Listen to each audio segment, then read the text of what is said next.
सिया, सोनम और शिल्पा तो सबको दिख रहे हैं। क्या हम श्रद्धा, साक्षी और शिवानी को भूल गए हैं? निर्भया, निकिता, नीतू, नैना, इन सबको भूल गए हैं? आरजीकर मेडिकल कॉलेज वाला केस तो याद होगा ना। हम सिर्फ उन केसेस पे ही ध्यान दे रहे हैं जो सिर्फ औरतें कर रही हैं। उन केसेस पे कोई ध्यान क्यों नहीं देता जो आदमी करते आ रहे हैं इतने सालों से औरतों के साथ? क्या वो मैटर ही नहीं करता? मतलब नॉर्मलाइज कर दिया है औरतों के लिए वो सब चीजें सहन करना, मारपीट आदमियों की, मतलब वो चीजें नॉर्मल कर दी गई हैं। इवन औरतों ने करी है। पता है, कई औरतें ये बोल रही हैं कि अपने लड़के को घर में रखो।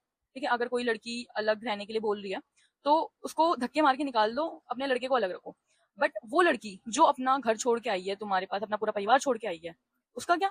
वो भी तो अपना घर छोड़ के आई है। तुम वो केसेस भूल गए क्या? निक्की, जिसको जला के मार दिया गया था। कितने डाउरी केसेस आते हैं।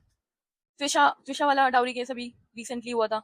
जो डाउरी केसेस में मारी गई वो लड़कियां, वो तो अपने ससुराल में ही थी ना। तब क्यों वो औरतें नहीं बोलती?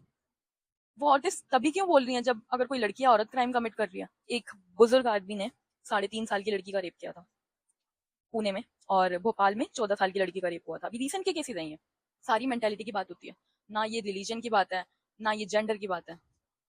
मेंटेलिटी अगर किसी इंसान की घटिया है तो वो कुछ भी कर सकता है। कितने केसेस तो बाहर ही नहीं निकलते यार, जो हाईलाइट्स में आ जाते हैं, न्यूज में आ जाते हैं, हमें वो पता चलते हैं। और कितने केसेस होते होंगे जो हमें नहीं पता चलते हैं। कुछ लड़कियों और कुछ औरतों की वजह से सारी लड़कियों और औरतों को बदनाम करें। औरतें और लड़कियां तो शायद अब करने लग गई हैं कुछ टाइम से, क्योंकि उनकी मेंटालिटी, उनकी मानसिकता बनती जा रही है। जब आदमी कर सकता है तो हम क्यों नहीं? हर दूसरे घर में एक आदमी औरत को पी के मारता है, बेल्टों से, पता नहीं किस किस चीजों से।